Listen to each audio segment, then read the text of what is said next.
اللهم صل على سيدنا محمد وعلى آل سيدنا محمد وبارك وسلم. بسم اللہ الرحمن الرحیم.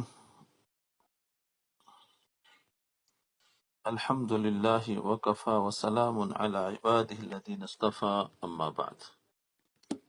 دیکھو بات چل رہی تھی بخل کی.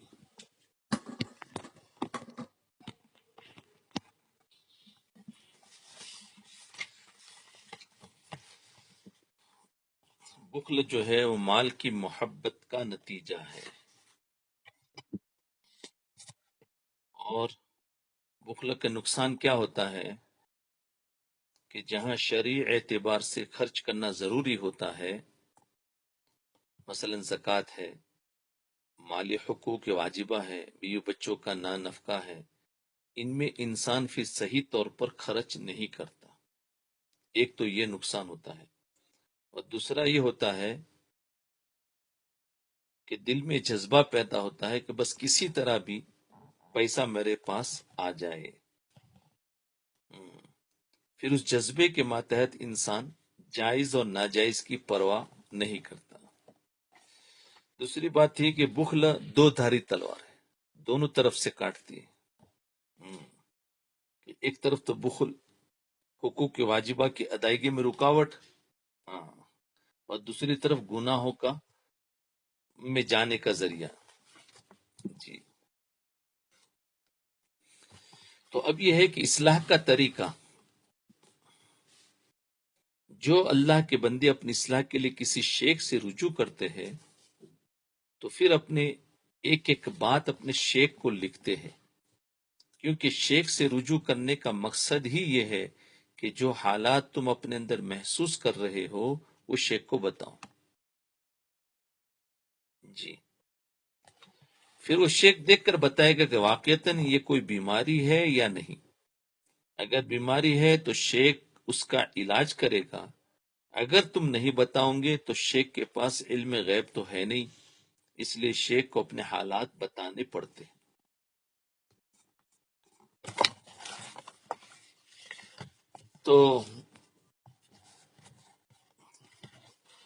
تو حضرت نے وہ کسی حضرت تھانوی رحمۃ اللہ علیہ کو کسی نے لکھا تھا کہ پیسہ اٹھاتے ہوئے دل میں بہت تنگی آتی ہے.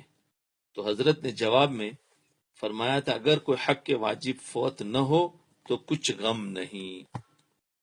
مطلب یہ ہے کہ پیسے کے جانے سے دل میں جو غم ہو رہا ہے یا صدمہ ہو رہا ہے یا دکھ ہو رہا ہے، یہ صدمہ اور غم بذات خود کوئی گناہ نہیں، کیونکہ یہ غیر اختیاری معاملہ ہے، انسان کو اس پر اختیار نہیں، اور اللہ تعالیٰ انسان کو کسی ایسے عمل پر سزا نہیں دیتے جو اس کے اختیار سے باہر ہو.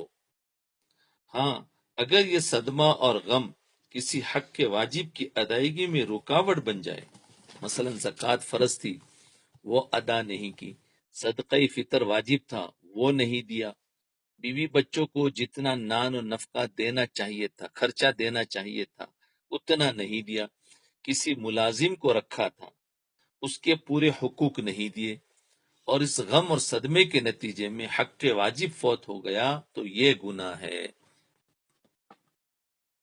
جی، صرف مال کی محبت مضر نہیں ہے، صرف مال کی محبت مضر نہیں، اور اسی حق کے واجب فوت ہونے میں یہ بات بھی داخل ہے کہ کسی معصیت کا ارتکاب کر لیا، مثلا ناجائز اور حرام کام کے ذریعے پیسے حاصل کر لیے. دیکھو، لہذا جب تک کسی حرام اور ناجائز کام نہیں کر رہے ہو تو محض دل کا تنگ ہو جانا گناہ کا سبب نہیں. خرچ کرتے وقت دل تنگ ہو رہا ہے تو یہ گناہ نہیں ہے جب تک کہ کوئی حرام یا ناجائز یا کوئی گناہ نہ ہو رہا ہو. یعنی کیا ہو رہا ہو کہ جہاں خرچ کرنا ضروری ہے وہاں خرچ نہیں کر رہے تو پھر گناہ ہو گیا. ورنہ دل تنگ ہو رہا ہے ویسے ہی تو پھر فرمایا یہ گناہ نہیں ہے. تنگ ہو جانا گناہ کا سبب. اسی لیے جواب میں حضرت تھانوی رحمۃ اللہ علیہ نے فرمایا کہ اگر کوئی حق کے واجب فوت نہ ہو تو کچھ غم نہیں، حقوق برابر ادا کر رہا ہے. کیونکہ بخل کے اصل معنی ہے مال کی محبت، اور قرآن کریم میں اللہ تعالیٰ خود فرما رہے ہیں کہ میں نے تمہارے دل میں مال کی محبت ڈالی ہے. اللہ تعالیٰ نے ہمارے دل میں مال کی محبت ڈالی ہے. جی. زین للناس حب الشہوات من النساء والبنین والقناطیر المقنطرة من الذهب والفضة والخیل المصومة والانعام والحرث. لوگوں کے لیے مرغوب چیزوں کی محبت مزین کر دی گئی ہے، یعنی اچھی چیزوں کی محبت مزین کر دی گئی ہے. مثلا عورتیں، بیٹے، سونے چاندی کے ڈھیر، نشان زدہ گھوڑے، یعنی آج کے زمانے میں گاڑیاں، سمجھن الگ الگ ماڈل کی گاڑیاں، اس زمانے میں گھوڑے تھے تو گاڑیاں، اور مویشی، جانور اور کھیتی. جب اللہ تعالیٰ نے محبت ڈالی ہے تو محبت دل میں موجود ہے. دوسری جگہ ارشاد ہے وَأُحْضِرَتِ الْأَنفُسُ الشُّحَّ، یعنی اللہ تعالیٰ نے انسان کے اندر بنیادی طور پر بخل کا مادہ پیدا کیا ہے، محبت بھی ڈالی ہے اور بخل کا مادہ بھی پیدا کیا. لہذا محض بخل کا مادہ ہونا کوئی گناہ اور قابل مواخذہ نہیں.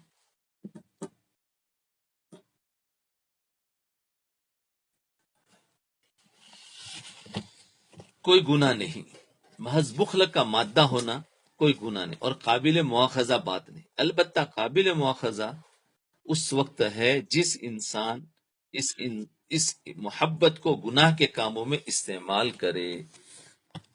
انسان اس محبت کو گناہ کے کاموں میں استعمال کرے، یا وہ محبت انسان کو گناہ پر آمدہ کرے.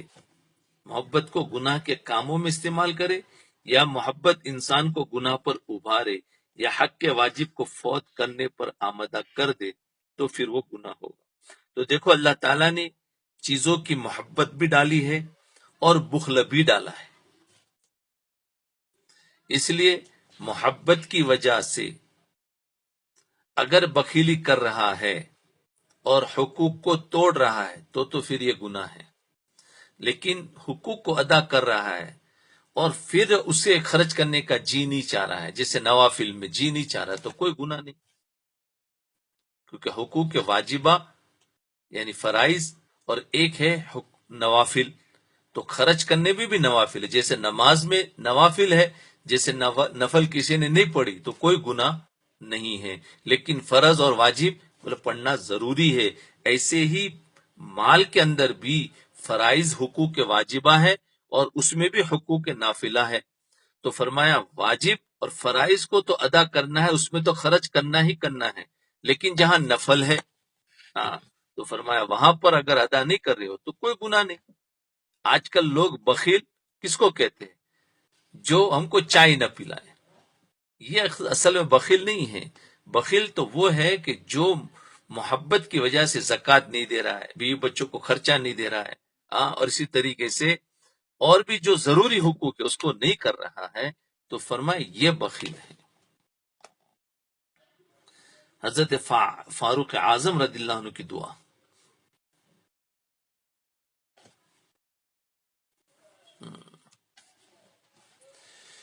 تو میں نے اپنے والد ماجد حضرت مولانا مفتی محمد شفیع صاحب رحمۃ اللہ علیہ سے سنا کہ جس وقت حضرت فاروق اعظم رضی اللہ عنہ کے زمانے میں ایران فتح ہوا اور کسرا کا محل مسلمانوں کے قبضے میں آیا، تو اس وقت مسجد نبوی میں سونے کے اتنے ڈھیر لگ گئے، سونے کے، کہ حضرت فاروق اعظم رضی اللہ عنہ اس ڈھیر کے پیچھے چھپ گئے. سونے کے اس ڈھیر کو دیکھ کر حضرت فاروق اعظم رضی اللہ عنہ نے فرمایا کہ اللہ، ہم یہ نہیں کہتے کہ ہم اس مال سے محبت نہیں ہے، ہم یہ نہیں کہتے کہ ہمیں اس مال سے محبت نہیں ہے، نہ یہ دعا کرتے کہ محبت بالکل ختم ہو جائے، البتہ ہم یہ دعا کرتے ہیں کہ اس مال کی محبت آپ کے دین کے لیے فتنہ نہ بنے۔ سبحان اللہ، دیکھو کیا فرمایا، اس مال کی محبت دین کے لیے فتنہ نہ بنے، کیونکہ مال کی محبت میں انسان دین سے دور ہو جاتا ہے، اکڑ آ جاتی ہے، تو یہ مال کی محبت ہوئی نا، دوسروں کو حقیر سمجھتا ہے۔ تو فرمایا دین کے لیے فتنہ نہ بنے، یہ نہیں فرمایا کہ اس مال کی محبت ہمارے دل سے نکال دیجئے، ہمارے دل سے نکال دیجئے، نہیں، ایسی دعا مانگنی بھی نہیں ہے، کیونکہ یہ مال تو اللہ تعالیٰ نے عطا فرمایا ہے، اسی کو فضل اللہ فرمایا، اللہ کا فضل ہے، اسی مال کو خیر فرمایا ہے، اسی مال کو جعل اللہ لکم قیاما فرمایا ہے، اس لیے اس مال کی نفرت مطلوب نہیں، اس مال کی نفرت مطلوب نہیں، بلکہ فی نفسی ہی یہ مال کام کی چیز ہے، اسی سے اللہ تعالیٰ نے انسانی زندگی کا قوام بنایا، جی قائم کیا انسان کی زندگی، اس کے بدل اس کا قیام نہیں ہو سکتا، قیامن فرمایا، اسی لیے نہ تو ہم اس مال کی نفرت مانگتے ہیں، نہ اس کی محبت کا ازالہ مانگتے ہیں، ہاں اے اللہ ہم یہ مانگتے ہیں کہ مال ہمیں معصیت پر، گناہ کرنے پر نہ آمدہ نہ کرے، اور ہمارے دین کو کسی فتنے میں مبتلا نہ کرے۔ جی اب سنیے، مال کی کون سی محبت گناہ ہے؟ مال کی کون سی محبت گناہ؟ بس ایسے نہیں، آج کل ہم تھوڑا سا پڑھتے ہیں اور مال کے بارے میں تو ہمیں مال سے بالکل نفرت ہے، بولے یہ تو گناہ ہے، گناہ ہے، نہیں، اس لیے بات کو صحیح طریقے سے سمجھنا چاہیے۔ دیکھو حضرت عمر رضی اللہ عنہ نے کیسی سونے کے ڈھیر ہے، یہ نہیں کہہ رہے کہ اللہ ہمیں نہیں چاہیے، بولے ہمیں اس کی محبت آپ نے ہمارے دل میں رکھی ہے، لیکن ہمیں فتنے سے بچائیے۔ اس سے معلوم ہوا کہ طبعی طور پر دل میں مال کی محبت ہونا نہ گناہ ہے اور نہ مضر ہے، طبعی طور پر مال کی محبت ہونا نہ گناہ ہے نہ مضر ہے، ہاں اگر مال کی محبت اتنی زیادہ ہو جائے کہ وہ انسان کو صحیح جگہ پر خرچ کرنے سے روک دے تو وہ بخل ہے، اتنی محبت ہو جائے کہ صحیح جگہ پر خرچ کرنے سے روک دے تو وہ بخل ہے اور حرام ہے اور بیماری ہے یہ روحانی۔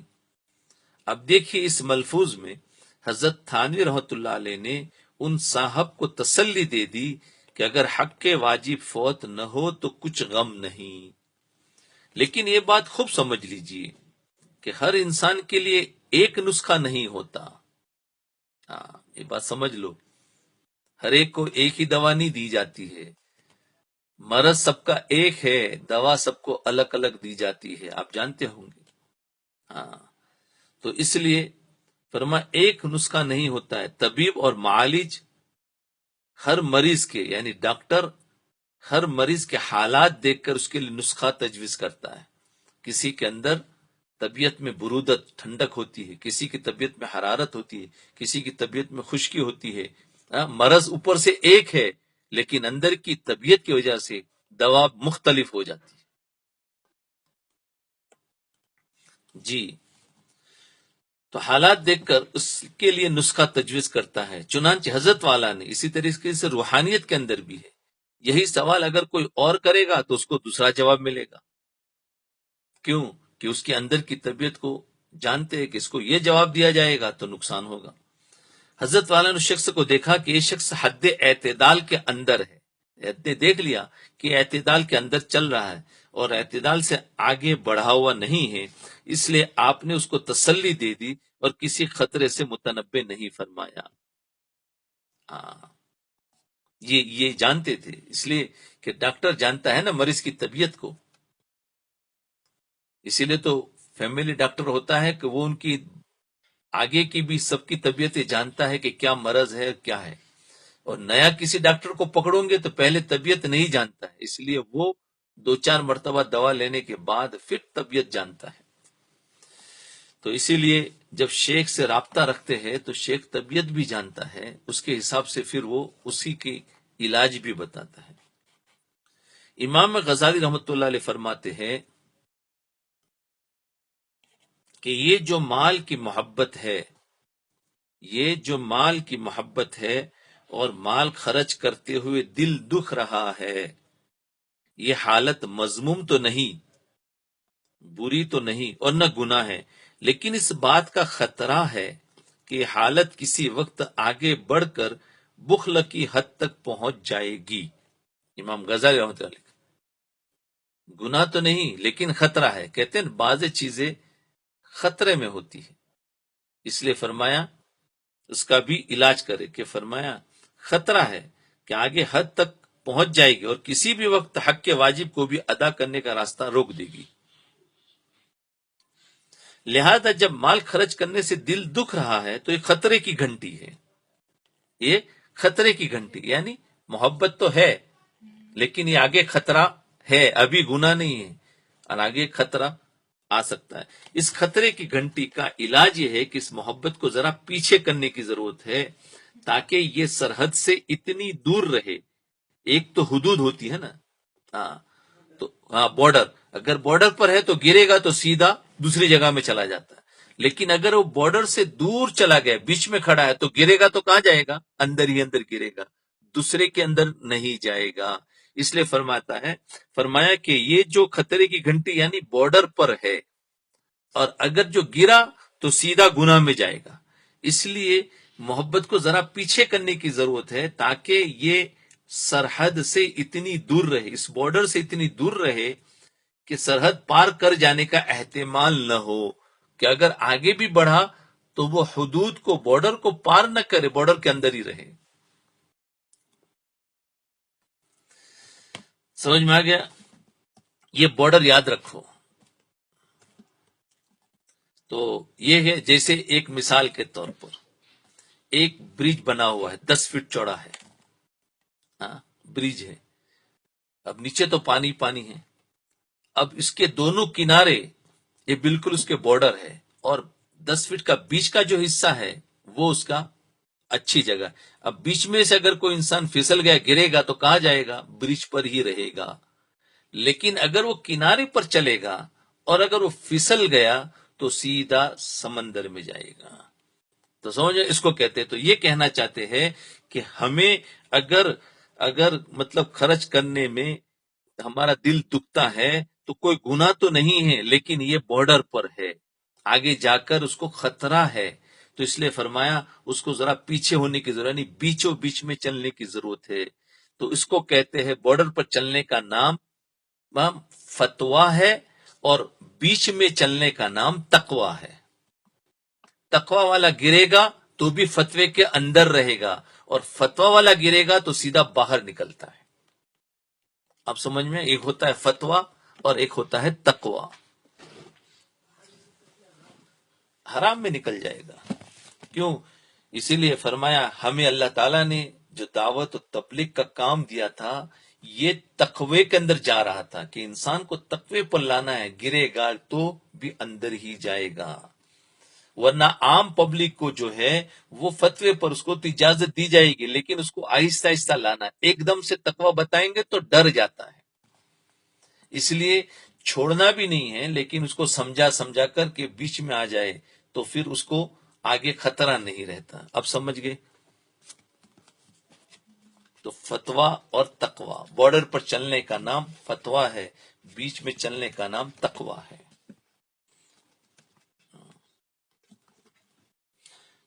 تو فرمایا تاکہ یہ سرحد سے اتنی دور رہے کہ سرحد پار کر جانے کا احتمال نہ ہو۔ چنانچہ امام غزالی رحمۃ اللہ علیہ فرماتے ہیں کہ اس محبت کو کم کرو یہاں تک کہ یا تو یہ دکھ بالکل ختم ہو جائے، یا یہ کہ اتنا کم ہو جائے کہ وہ کل عدم ہو جائے۔ جب مشق کروں گے تو یہ حالت حاصل ہو جائے گی۔ امام زہری رحمۃ اللہ علیہ جو بڑے درجے کے محدث ہیں، ان کے ایک شاگرد ہے امام معمر بن راشد رحمۃ اللہ علیہ، وہ شاگرد امام زہری رحمۃ اللہ علیہ کے بارے میں فرماتے ہیں، ما رأيت احد الدنيا اهون عنده مما كانت عنده عند الزهري، كانت الدراهم عنده بمنزلة بعیر، یعنی میں نے آج تک کوئی آدمی ایسا نہیں دیکھا جس کے دل میں دنیا اتنی بے وقت ہو جتنی امام زہری رحمۃ اللہ علیہ کے دل میں بے وقت تھی۔ دراہم ان کے نزدیک ایسے تھے جیسے مینگنیا، دراہم ان کے لیے ایسے تھے جیسے مینگنیا، مینگنی کہتے ہیں جو بکری کے پاخانہ کو مینگنیا، جیسے مینگنیوں کی کوئی قیمت نہیں ہوتی ایسے ہی ان کے نزدیک دراہم کی بھی کوئی قیمت نہیں تھی، یعنی دراہم کی طرف کوئی التفات ہی نہیں تھا، کوئی محبت ہی نہیں تھی۔ میاں جی نور محمد رحمت اللہ علیہ کا قصہ تو پہلے بھی گزر چکا، ابھی سنیے۔ میاں جی نور محمد رحمت اللہ علیہ اور دنیا، حضرت میاں جی نور محمد جنجانوی رحمت اللہ علیہ کے واقعات میں لکھا ہے کہ جب بازار جا کر کوئی چیز خریدتے تو پیسوں کی تھیلی دکاندار کو دے دیتے اور کہتے کہ تم اس چیز کی قیمت اس تھیلی میں سے لے لو، کم کرانے کا تو کوئی سوال ہی نہیں ہوتا ہے جیسے آج کل ہم کراتے ہیں نا، وہ تو کم کرانے کا کوئی سوال ہی نہیں ہوتا، جو قیمت ہے اور تھیلی دے دی، بولے تم لے لو جتنی قیمت اس کی ہے، اور کہتے کہ تم اس چیز کی قیمت اس تھیلی میں سے لے لو، خود گن کر نہیں دیتے تھے، اور یہ سوچتے کہ جتنا وقت تھیلی میں سے پیسے نکال کر گننے میں صرف ہوگا اتنا وقت اللہ تعالیٰ کے ذکر میں کیوں نہ صرف کیا جائے۔ تو کسی چور نے دیکھ لیا کہ ان کے پاس پیسوں کی تھیلی ہے، چنانچہ وہ تھیلی کندھے پر لٹکائے جا رہے تھے کہ چور پیچھے سے آیا اور تھیلی لے کر بھاگ گیا، چور آیا اور تھیلی لے کر بھاگ گیا، انہوں نے کوئی مزاحمت ہی نہیں کی، وہ تھیلی چھوڑ دی، کوئی اس کے ساتھ جھگڑا نہیں کیا اور پیچھے مڑ کر بھی نہیں دیکھا کہ کون چھین کر لے جا رہا ہے۔ اب وہ چور تھیلی لے کر ان کے علاقے سے باہر نکلنا چاہتا تھا، جی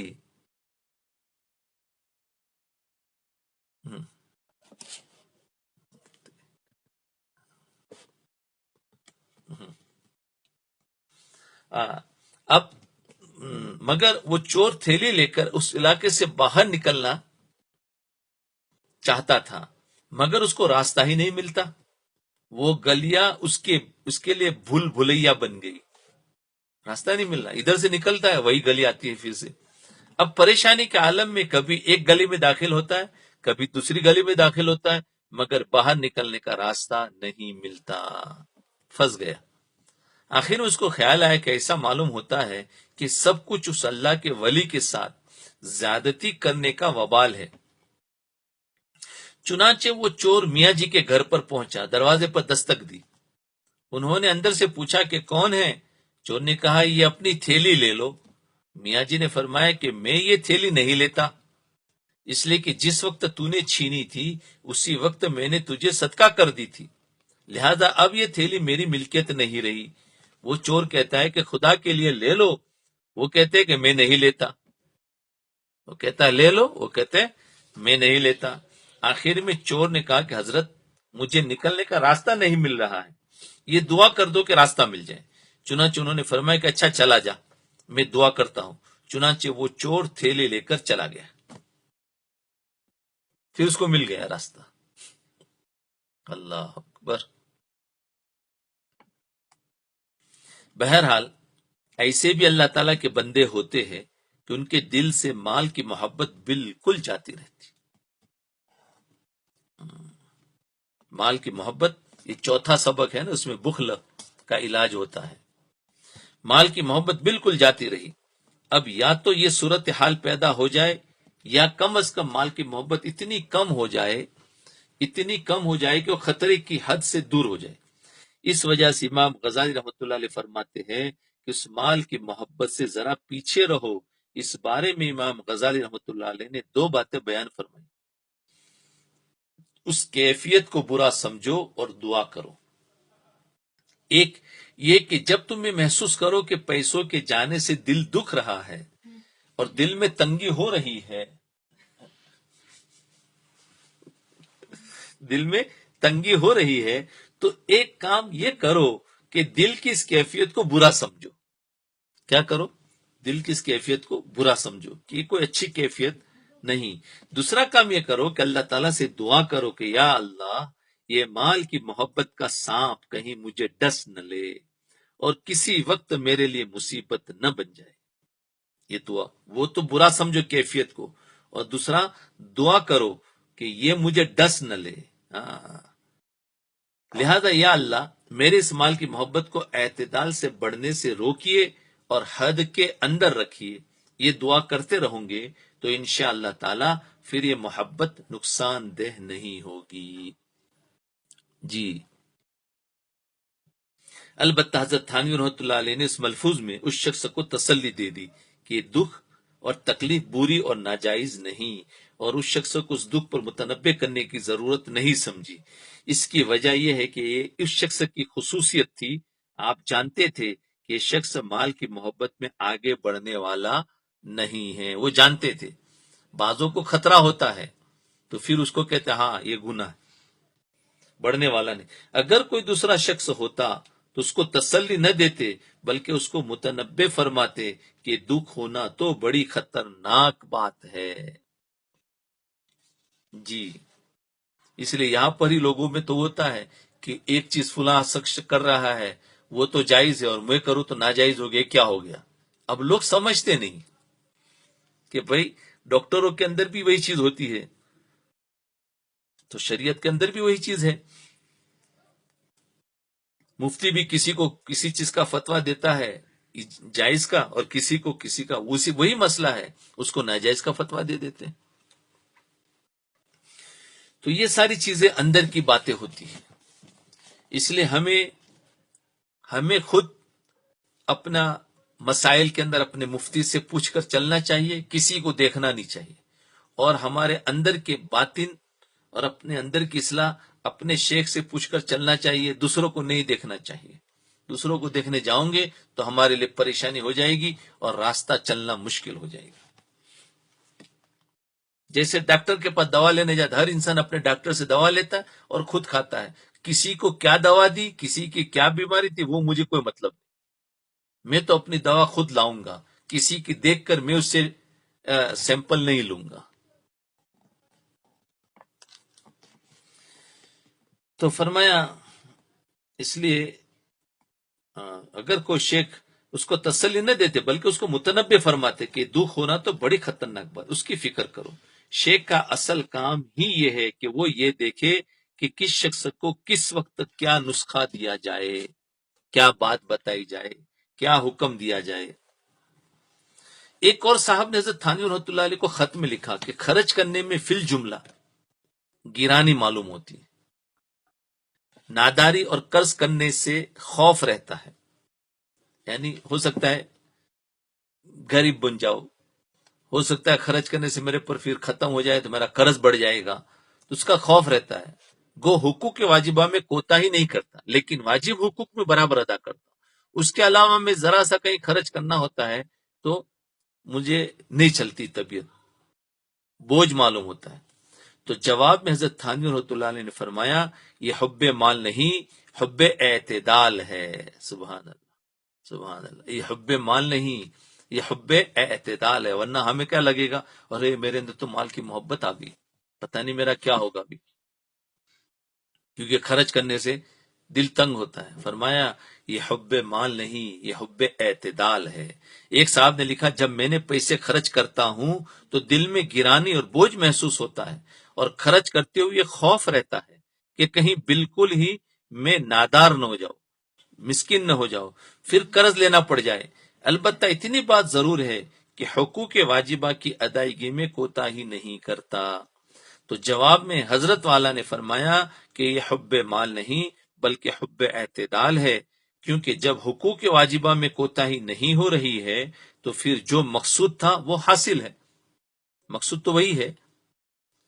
وہ حب مال جو مذموم ہے اور جو بیماری ہے اور گناہ ہے وہ اس میں حاصل نہ ہوا، وہ نہیں ہے، اس لیے یہ مذموم نہیں. البتہ پھر بھی آدمی کو چوکنا رہنے کی ضرورت ہے، کہیں ایسا نہ ہو کہ یہی محبت رفتہ رفتہ آدمی کو گناہ میں مبتلا کرنے کا ذریعہ بن جائے. اللہ تعالی مجھے اور آپ سب کو ان باتوں پر عمل کرنے کی توفیق عطا فرمائے۔ وآخر دعوانا ان الحمد للہ رب العالمین۔ تھوڑی دیر مراقبہ کر لے، آنکھوں کو بند کر لے، گردن کو جھکا لے اور یہ تصور کرے کہ اللہ کی رحمت آ رہی ہے، میرے دل میں سما رہی ہے، میرے دل سے ظلمت و سیاہی دور ہو رہی ہے، میرا دل کہہ رہا ہے اللہ